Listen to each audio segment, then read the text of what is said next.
Miss J. Hunter Dunn, Miss J. Hunter Dunn, furnished and burnished by Aldershot's son. What strenuous singles we played after tea. We in the tournament, you against me. Love 30, love 40. Oh, weakness of joy, the speed of a swallow, the grace of a boy. With carefulest carelessness, gaily you won. I am weak from your loveliness, Joan Hunter Dunn. Miss Joan Hunter Dunn, Miss Joan Hunter Dunn, I can hear from the car park the dance has begun. Oh, full Surrey twilight, importunate band, oh, strongly adorable tennis girl's hand, and the scent of her wrap, and the words never said, and the ominous, ominous dancing ahead. We sat in the car park till 20 to 1, and now I'm engaged to Miss Joan Hunter Dunn.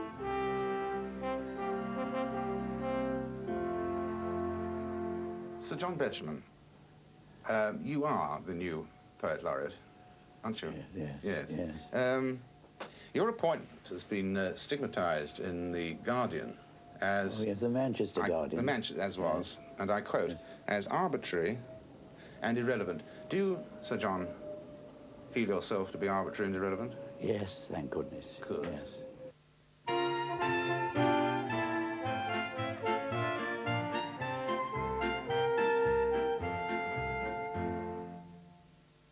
John really was the most popular British poet since Kipling. His popularity, of course, militated against his critical reputation. Academics who couldn't pigeonhole him felt discomforted. You know, who is this man? He's not really a 30s poet. He doesn't write about factories, not a socialist. A bit churchy, how worrying. You know, not an atheist. Where can we place him? People enjoy him, furthermore. Imagine how that would annoy an academic. All sorts of people like him. Taxi drivers read his poetry. John Betjeman was born on the 28th of August, 1906. His father, Ernest, ran a company making fancy goods for shops like Asprey's. Much to his father's disappointment, Betjeman refused to join the business.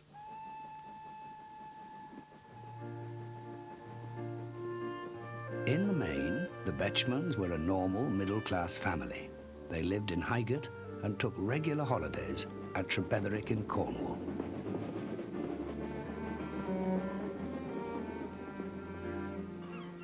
On Wade Bridge Station, what a breath of sea scented the Camel Valley. Cornish air, soft Cornish rains, and silence after steam. As out of Derry's stable came the brake to drag us up those long familiar hills, past haunted woods and oil-lit farms, and on to far Trebetherick by the sounding sea. We heard there were new people coming to stay. I was peering out of a door. The first thing was that little boy, looking what I call his usual anxious look. He had this little white suit on. For several days we tried to get him, you know, to come down on the beach, or my nanny did. But in the end, we got him down on the beach. And it's rather pathetic, really, because he always wanted to be terribly good at sport, because his father, you know. And of course, he was hopeless. He wanted me to be open air, with nice greased hair, and a happy smile, and very keen on sport. I was no good at any of it. Did you try hard to fulfill his ambition in those respects? Not very. As I say, he had, to my mind, an extremely unhappy childhood. So his father and mother rowed all the time. Because she was a hypochondriac. I mean, she was in bed all the time. Because we lived quite near them in Chelsea. I used to pop in and see her perhaps twice a week. She was always in bed, grumbling. When somebody gets famous, there are these popular misconceptions that go on and on and on, and there's nothing you can do. about changing them because they get ingrained into newspaper columns and periphery biographies. And one of them is that he had an unhappy childhood, but a lot of it was very happy. I think it was exactly the same mix as most other people. But because it's convenient to choose it as being unhappy, I think that's what biographers have done. And then one awful day, he got stuck going up the cliffs. And he couldn't move. You know how you get like that. But anyhow, some at the top climbed down and others from the bottom pushed him, got him up. But all those sort of things always happened to John, you see. It was so sad. Cold wave-worn slate, so mercilessly smooth, and no one near, and evening coming on, till Ralph arrived. Now put your left foot here, give us your hand. And back across the years I swing to safety with old friends again. Like most boys of his class, Betjeman was educated away from home. His prep school was the Dragon in Victorian North Oxford. Before the hymn, the skipper would announce the latest names of those who'd lost their lives for king and country and the Dragon School. Sometimes his gruff old voice was full of tears when a particular favourite had been killed. Then we would hear the nickname of the boy, Pongo or Podge, and how he'd played 3Q for Oxford, and if only he had lived, he might have played for England, which he did, but in a grimmer game against the Hun. And then we'd all look solemn, knowing well there'd be no extra holiday today. I was absolutely in love with Betjeman's work when I was 17, and there's nothing that you hate more than the things you loved when you were 17. So by the time I became a real writer, I was again John Betjeman. And it took me about 10 years to go through the cycle and come round again. And I finally decided that he was a very important and, in some ways, a great poet, though I would say a great second-rate poet. The Betjemans continued to prosper. After the Dragon, Betjeman was sent to Marlborough College, a major English public school. Doom, shivering doom, clutching a leather grip, containing things for the first night of term, house slippers, sponge bag, pie jams, common prayer, my health certificate, photographs of home. Where were my bike, my plague box and my trunk? His contemporaries included the poet Louis MacNeice and that treacherous art historian Anthony Blunt.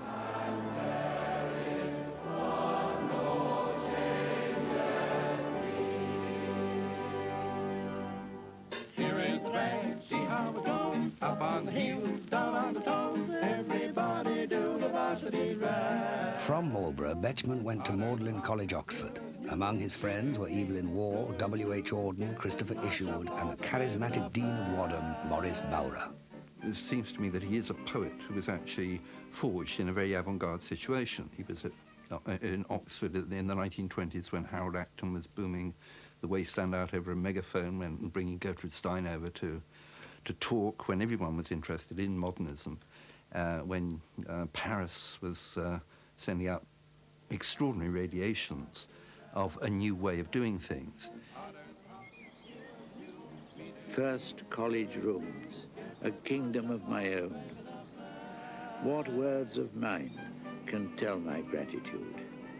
No wonder, looking back, I never worked. I cut tutorials with wild excuse, for life was luncheons, luncheons all the way, and evenings dining with the bourgeoisie. He was a year older than Auden and Louis MacNeice, but he was 2 years younger than Day-Lewis. By rights, he should have been writing about pylons and politics. Well, he didn't. He stuck to what he was interested in. Churches, people, places, girls, anything that moved him and set that extraordinary poetic talent working. I many once said this is very much an impression, is that, you know, here is the boy from a family that he's fairly ashamed of, and he goes to Oxford, and there are all sorts of manners available, and one of them is carrying your teddy bear around, and so on. But another is actually the young fogey syndrome, and I always thought that he was probably playing the young fogey from pretty early on. Although he was sent down from Oxford and for a while had to work as a schoolmaster, Betjeman's social life revolved round his newfound Oxford friends, later to be thought of as the bright young things of the 20s.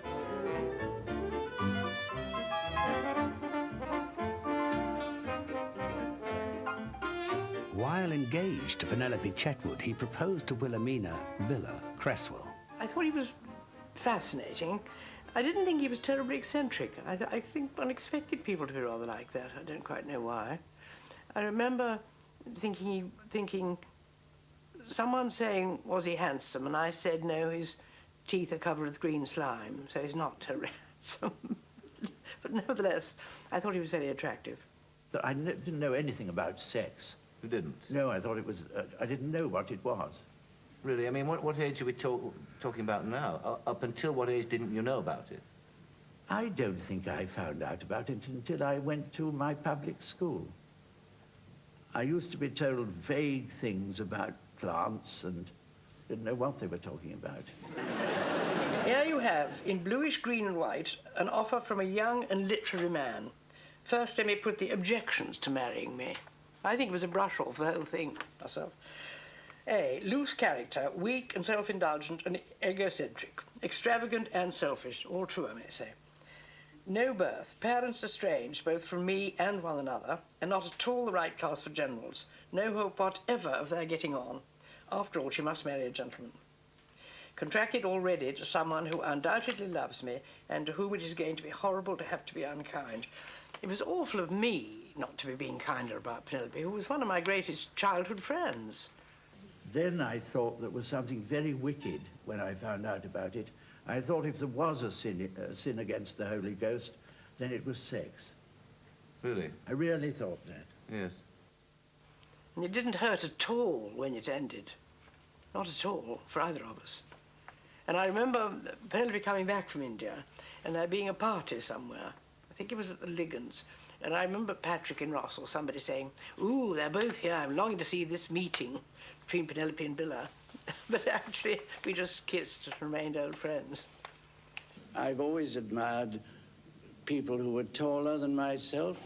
I like freckles, turned-up noses, wide apart grey-blue eyes, and locks thrown loosely back, and sulky lips, and a hint of latent power. In 1933, Betjeman married the eccentric and clever Penelope Chetwood, daughter of Field Marshal Lord Chetwood, Commander-in-Chief of India. The marriage lasted until the end of their lives. The sort of girl I like to see smiles down from her great height at me. She stands in strong athletic pose and wrinkles her retroussé nose. Is it distaste that makes her frown, so furious and freckled down on an unhealthy worm like me? Or am I what she likes to see? I do not know, though much I care. I think I mean, would I were, forgive me, shade of Rupert Brooke, an object fit to claim her look. Oh, would I were her racket, pressed with hard excitement to her breast, and swished into the sunlit air, arm high above her tousled hair, and banged against the bounding ball. Oh, plung, my tautum strings would call. Oh, plung, my darling, break my strings. For you I will do brilliant things. And when the match is over, I would flop beside you, hear you sigh, and then, with what supreme caress, you tuck me up into my press. Fair tigress of the tennis courts, so short in sleeve and strong in shorts, little alas to you I mean, for I am bald and old and green.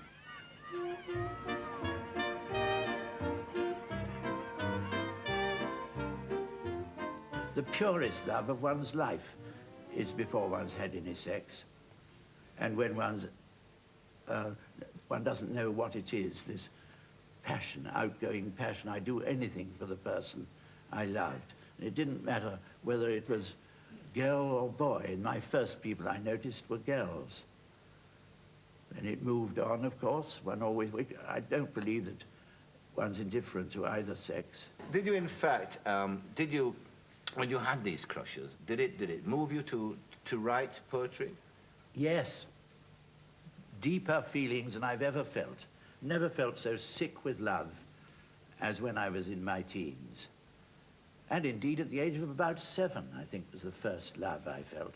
Oh, but Wendy, when the carpet yielded to my indoor pumps, there you stood, your gold hair streaming, handsome in the hall light gleaming. There you looked and there you led me off into the game of clumps. And the new Victrola playing, you know, remember those Victrolas?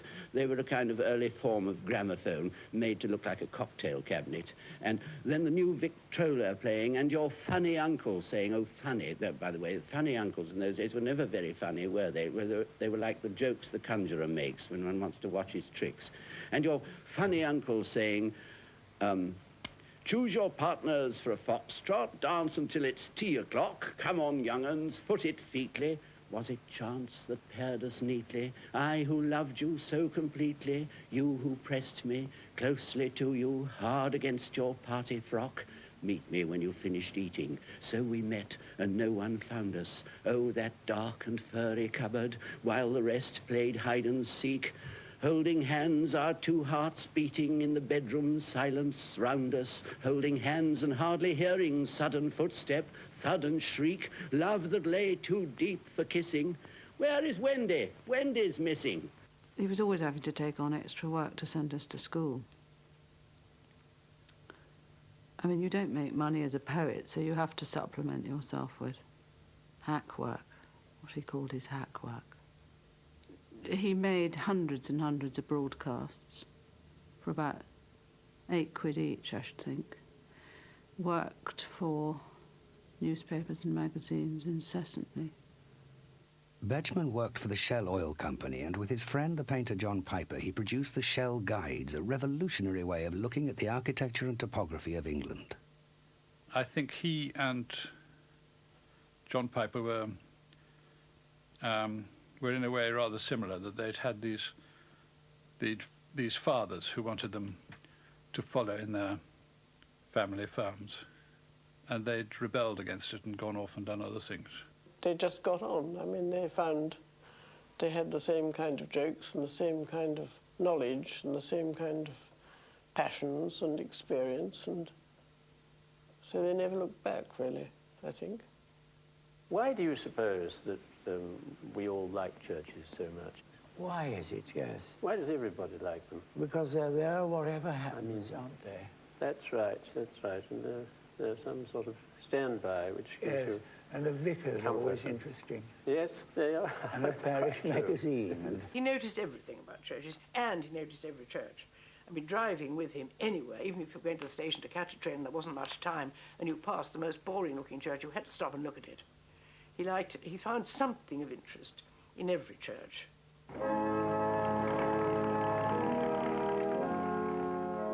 What would you be, you wide East Anglian sky, without church towers to recognize you by? What centuries of faith in flint and stone wait in this watery landscape all alone? To antiquaries, objects of research. To the bored tourist, just another church. The varied Norfolk towers could also be a soothing sight to mariners at sea. The Pevsner guidebook was all-inclusive. That is, it put in absolutely everything that was there to be seen. So it was, in a way, a kind of dictionary. But the Shell Guide idea was to be selective, so that you chose, in a county, you picked out the things that were worth going to see, and you picked them out in pictures. Some of the Shell Guides have got these jokes in them. there's something in the Shropshire Shell Guide which they did together about how some holy well in Shropshire had proved beneficial in a case of influenza. And this was only because John Piper had taken a sip out of it when they were on their trip. And Betch had claimed that this had cured him of his flu. This was put into the guidebook. Well, I mean, you wouldn't get that in Pevsner. He definitely, I think he resented Pevsner's existence. He resented this professor from Austria coming over and telling the English about English architecture. And that was a kind of little tinge of small-mindedness in him. Well, for goodness sake, he was human. We all have our little tinges of small-mindedness somewhere. And he didn't hide that one. It was fairly obvious on the... But and he was perhaps not as ready as he should have been to admit that he and Pevsner were really on the same side and doing the same job. This house in Ireland became the Betjeman home from 1941 to 42. Having worked on propaganda projects for the Ministry of Information, Betjeman was then sent to Dublin as cultural attaché. During the war, we used to meet in Dean's Yard with sandwiches, because it was when he was in Ireland. And he was terrified, kept saying, "Is there anybody, can you see anybody looking at me?" And I said, "I can't see anybody, because you see, I'm not supposed to be here." What was he meant to be in Ireland? Well, he was meant to be on some secret mission. Whatever he did to earn money, Betjeman's real passion remained poetry, although public success eluded him. Stony seaboard, far and foreign, stony hills poured over space, stony outcrop of the Burren, stones in every fertile place, little fields with boulders dotted, grey stone shoulders, saffron spotted, stone-walled cabins thatched with reeds, where a Stone Age people breeds the last of Europe's Stone Age race. Well, when I call Betjeman second-rate, it is actually a term of praise, I have to say. I certainly don't mean it contemptuously. I think it's a self-conception of him, that he had of the role of poet in British society, that you weren't going to go for the big-sounding chords, that you weren't going to go out and adventure on the further frontiers of the mind. What you were going to do was to stay with the familiar. I am a young executive. No cuffs and mine are cleaner. I own an oblong briefcase and I use the firm's Cortina. In every roadside hostelry from here to Burgess Hill, Les Maitres d'Hotel all know me well and let me sign the bill. You ask me what it is I do. Well, actually, you know, I'm partly a liaison man and partly PRO. Essentially, I integrate the current export drive, and basically, I'm viable from 10 o'clock till 5. For vital off-the-record work, that's talking transport-wise, I've a Scarlet Aston Martin, and does she go, she flies. Pedestrians and dogs and cats, we mark them down for slaughter. I also own a speedboat which has never touched the water. She's built of fiberglass, of course. I call her Mandy Jane, after a bird I used to know. No soda, please, just plain. And how did I acquire her? Well, to tell you about that and to put you in the picture, I must wear my other hat. I do some mild developing. The sort of place I need is a quiet country market town that's rather run to seed. A luncheon and a drink or two, a little savoir-faire. I nobble half the council, the banks, the clerk, the mayor. And if some preservationist attempts to interfere, a dangerous structure notice from the borough engineer will settle any buildings that are standing in our way. The modern style, sir, with respect, has really come to stay. He's a wonderful poet. There's no doubt of that at all. He's modest, he's charming, he's friendly. He's also full of a kind of ominous sadness that is very frightening when you read it.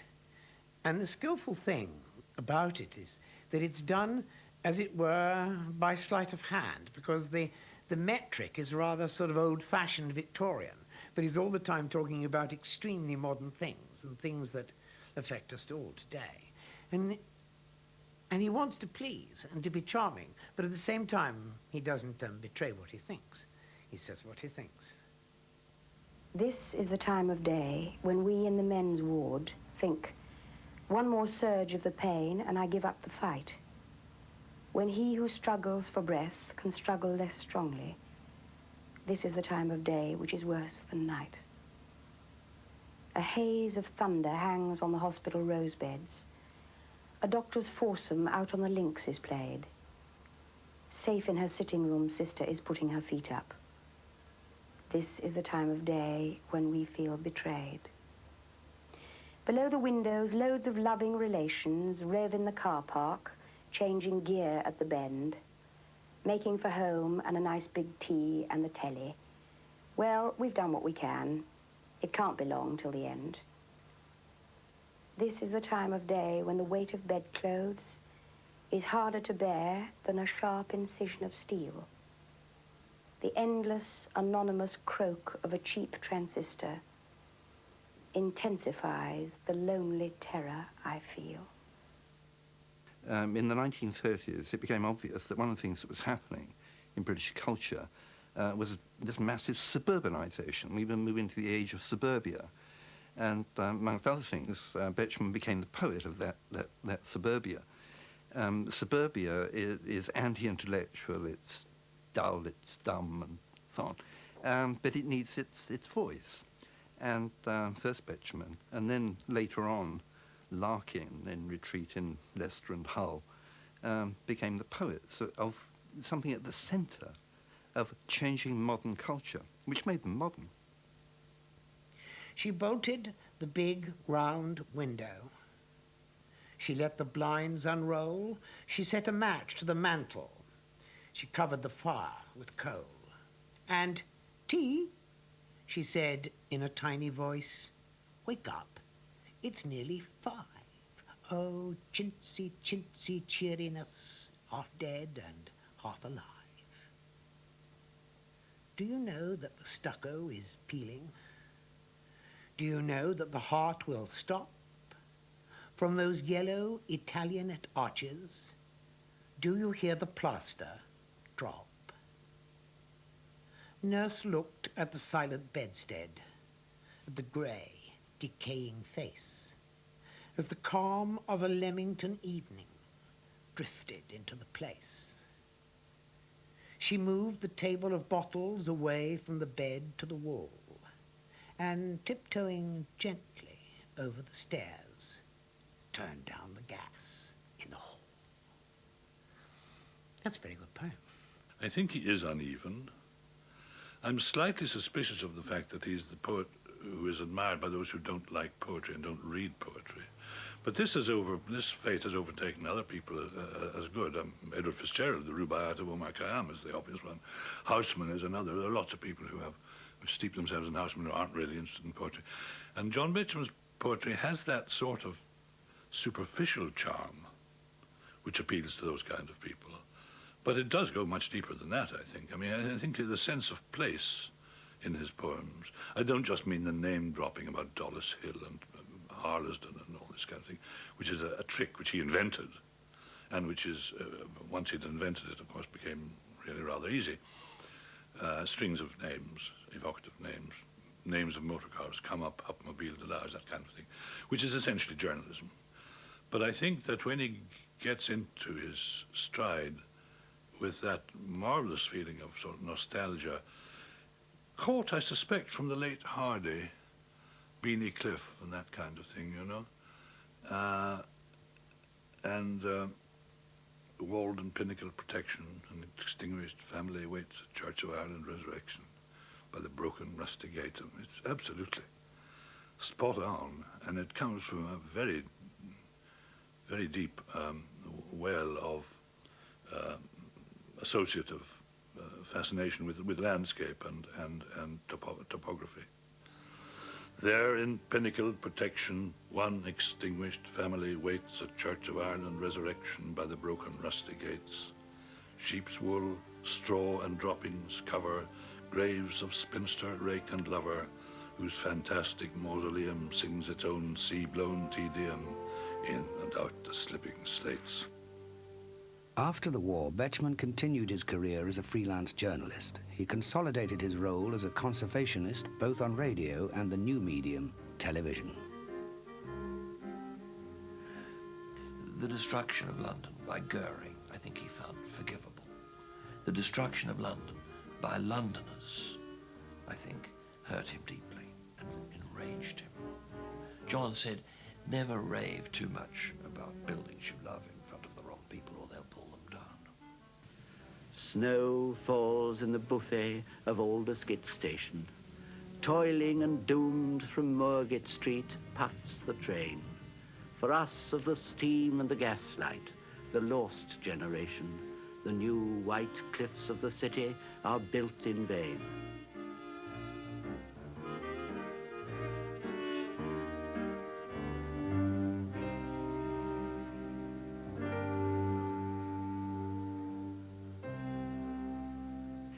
I think the only really big problem that I have with Betjeman, because as I say, he gives me great pleasure, is whether he's dangerous. Is there something dangerous about the British character itself that is expressed in this way of going back to the past, this belief that the past is better than the present, that the slough isn't fit for humans now, and we have to go to the past because we just can't live in this world that we're in. Where I'm standing was the Metropolitan Theatre of Variety. Do you remember everybody famous used to come here? Dan Leno, Max Miller, Mari Lloyd.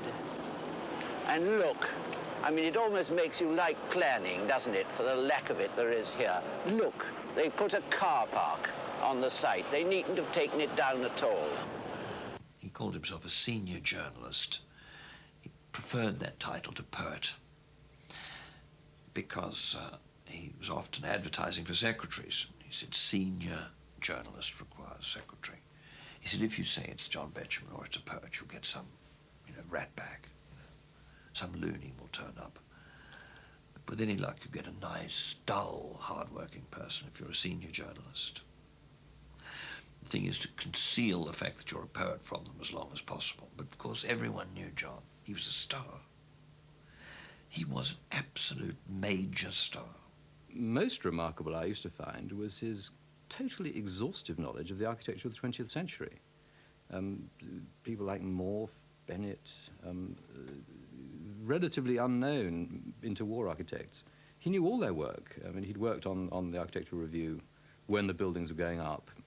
He'd studied these architects, he'd studied their work, he'd often criticized them. He knew his stuff, and he had a remarkable memory for their work. I mean, he discovered a Morph building in Tavistock Street, I think it was, as we walked past. I remember him looking up at it and saying, could it be early Morph? He often spoke in scanning sentences if he was writing poetry on the hoof. Could it be early Morph? And it was early Morph. And it was that kind of thing that constantly brought me up sharp and said, good heavens, this man is a scholar, not just an eccentric. And he also, of course, had a very good understanding of the audience. He called them our readers. He would call himself the artiste. They were our readers. They were never to be bored. The worst thing you could do was to bore them. And he knew sort of the circumstances in which they viewed. But he had this gift of making you see things through his eyes. And quite apart from the television audience, this worked with individuals too. Built this place? 11 months completely. And every now and then people come and think they'll take it. Do you feel lonely? No, sir, not at all. It's so vast. Yes, it is vast, but we get plenty of traffic going by all day. You're not lonely. Do you sleep at night? No, sir, no. That would be very frightening. I mean, sometimes he would actually stop people in the street and simply say to them, are you aware of what a wonderful street you're in? I remember once on I think it was Southend Station. We got out of the train, we decided to go and look at Southend, which is really not one of the home county's most exciting places. And there was a lady with a child in a pram on the platform.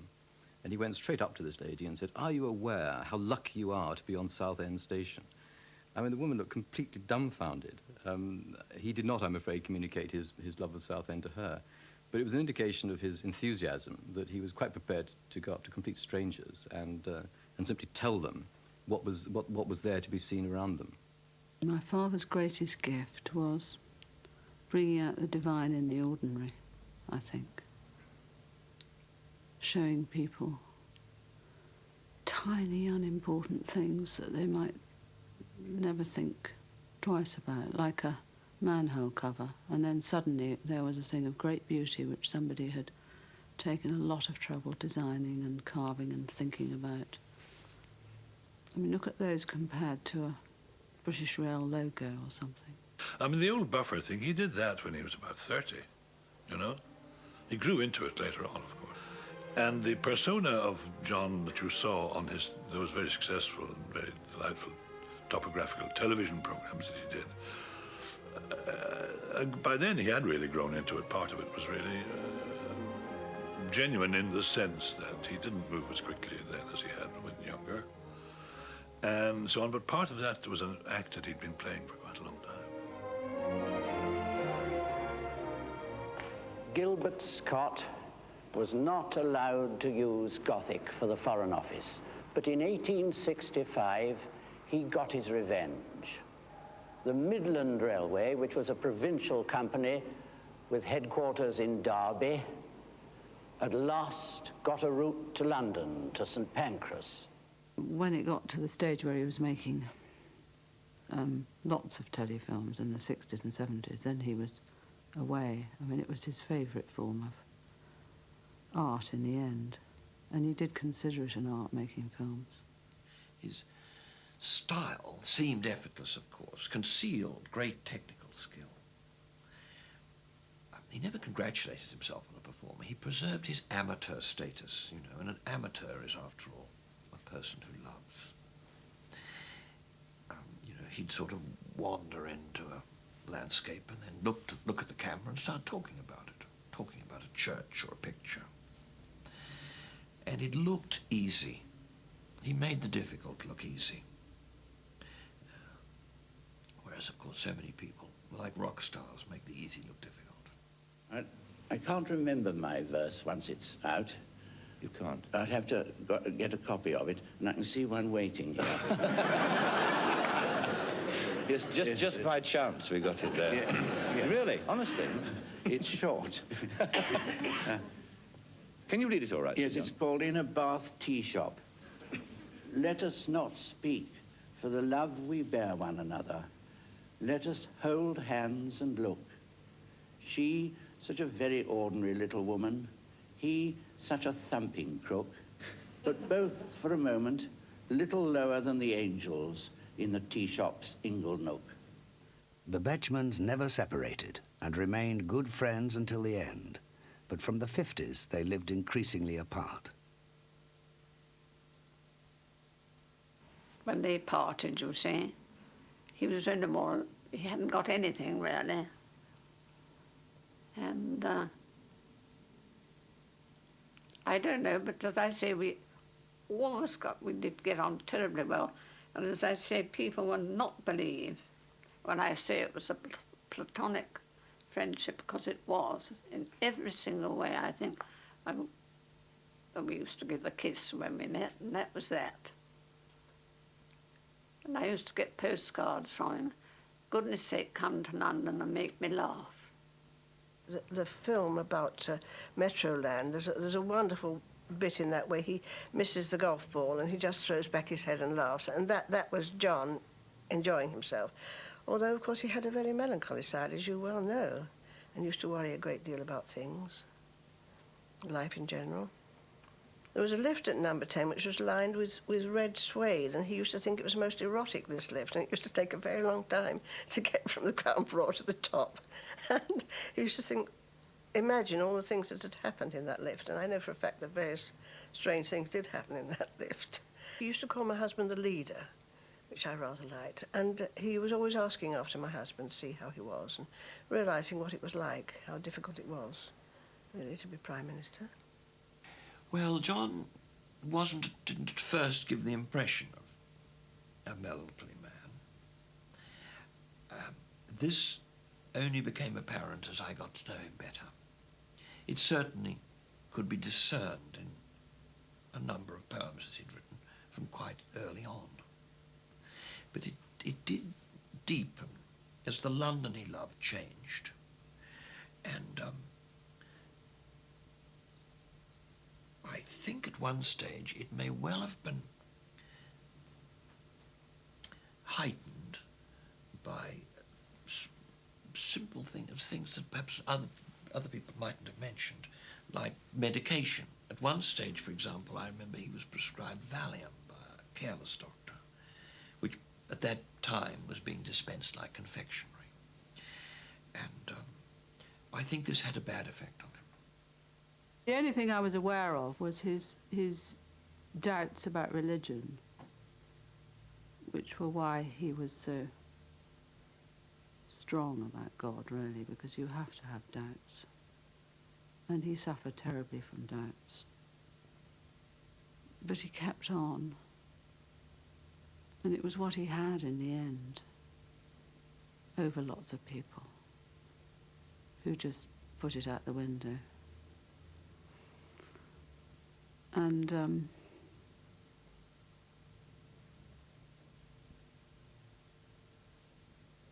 I thank him for that. In Hampstead, we might say that he perhaps had low self-esteem. It's odd in a person so prodigiously gifted to think of him as a man with a rather low self-image. And he would immediately laugh if he heard us talking like this. But it did come out. I think there's, of course, a great deal of depth in his poetry. And it's not just self-pity, and because he very rarely suffered from that, I think. Except at the end, when he had very good reason to feel it a little, I think, since he was battling with humour and courage against terrible and disabling illness. But I do like that melancholy strain in his work. And it gives a depth and richness, I think, to the so-called lighter verse. So hard to write that no one's written anything comparable to it since. At the time of evening when cars run sweetly, syringa blossom by Oxford gates, in her evening velvet with a rose pinned neatly, by the distant bus stop a don's wife waits. From that wide bedroom with its two-branched lighting, over her looking-glass up and down, when sugar was short and the world was fighting, she first appeared in that velvet gown. What forks since then have been slammed in places, what peas turned out from how many a tin. From plate glass windows how many faces have watched professors come hobbling in. Too much, too many, so fetch the doctor. This dress has grown such a heavier load since Jack was only a junior proctor and rents were low in Rawlinson Road. And I think that illustrates the wonderful way in which John used to bring in ordinary things, like forks and peas, and that's why many people think he's not such a pure poet, but that's what I think makes him such a good and a human poet. Toward the end of War's life, War, who was a very old friend of Betjeman, had some very sharp comments to make about him, and he accused Betjeman of suffering from what he called the flight from greatness. And he said he moves from the important to the unimportant, from the Mediterranean to the Isle of Man, I think was one of his phrases. And obviously from the Catholic world that War believed in to the sect. And clearly there is a great deal of truth in that. Betjeman did fly from greatness, but I think having done that, he made the world that he had chosen absolutely his own and ours as well. I was always pleased that I could make him laugh, and he could make me laugh. He certainly was aware of the curative powers of humour and comedy and laughter. Oh, excuse I. How are you, Sir John? Les Patterson, I'm not interrupting. You're not in the middle of a stanza or nothing like that? No, no, I wouldn't want to get in the way of the muse. Very good to see you. Settle myself down here if I may. This, Sir Betjeman, is a very much in the nature of a pilgrimage for me. I'm very glad to hear that. Oh, excuse me. It's a bit of jet lag. I wanted to ask you about Australia. I understand you've been to my homeland a couple of times. Oh, yes, I love it. I thought I was going to find tin, huts and corrugated iron and palm trees. Not at all. It's absolutely beautiful and full of greenery and rather like England at its most lush. When in fact did you last write a poem, or to attempt to write a poem in recent weeks? About 3 days ago, I was trying to do one on Peterborough Cathedral, an unregarded, beautiful building. I got the first words out and have now lost them. You've lost them? Mislaid them? Mislaid them. Can't you remember them? No.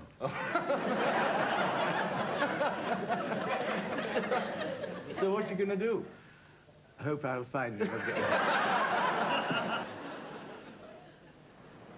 John, have you got any regrets about your life at all? Yes. What you've done or haven't done? Yes. I haven't had enough sex.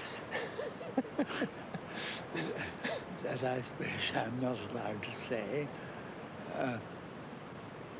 I don't think I've been unselfish at all.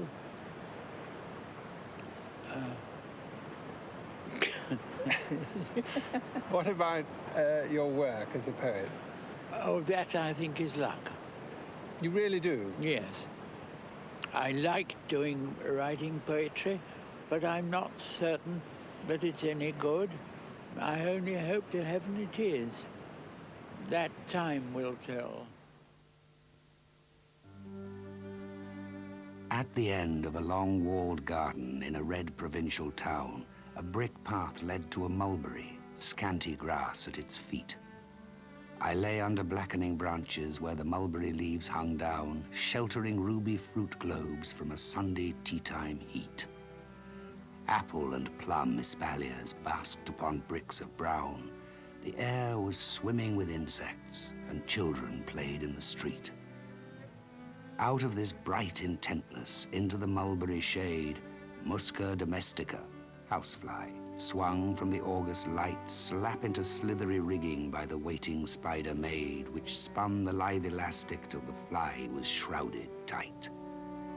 Down came the hairy talons and horrible poison blade, and none of the garden noticed that fizzing, hopeless fight. Say, in what cottage hospital whose pale green walls resound with the tap upon polished parquet of inflexible nurses' feet shall I myself be lying when they range the screens around? And say, shall I groan in dying as I twist the sweaty sheet, or gasp for breath uncrying as I feel my senses drowned, while the air is swimming with insects and children play in the street?